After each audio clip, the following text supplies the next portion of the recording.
হেই everyone, আসসালামু আলাইকুম। অনেক দিন পর তোমাদের সঙ্গে একটা নতুন রেসিপি শেয়ার করব।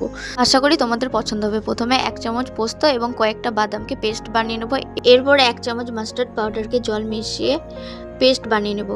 কড়া গরম হয়ে গেলে কেটে রাখা বেগুনকে নুন হলুদ মাখিয়ে তাতে ভেজে নেব হালকা করে। বেগুনের এই রেসিপিটা আমি আগেও 2-3 বার ট্রাই করেছি, কিন্তু এই রেসিপিটার এক্স্যাক্টলি নামটা কি সেটা কিন্তু আমার জানা ছিল না। কয়েকদিন আগে আমি ফেসবুক যখন স্ক্রল করছিলাম তখন এই রেসিপিটার নাম জানতে পারি। যাই হোক, বেগুনগুলো ভাজা হয়ে গেলে অন্য একটি পাত্রে আমি তুলে নেব, আর ওই তেলেতেই একটা শুকনো লঙ্কা এবং কালো জিরে ফোড়ন দিয়ে নেব।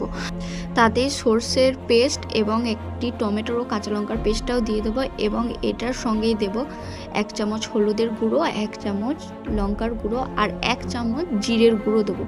এর সঙ্গে আমি আরও 1 চামচ আদা রসুন এবং 1 চামচ নুন, এবং ওর সঙ্গেই দেবো আর 1 চামচ চিনি।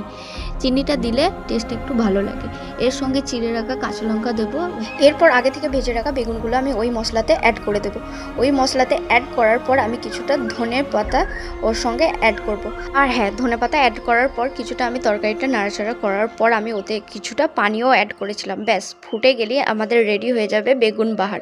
এই রেসিপিটা তোমাদের কেমন লেগেছে তা কিন্তু আমাকে জানিও। দেখা হবে তোমাদের সঙ্গে নেক্সট ব্লগে। ততক্ষণের মতো টাটা।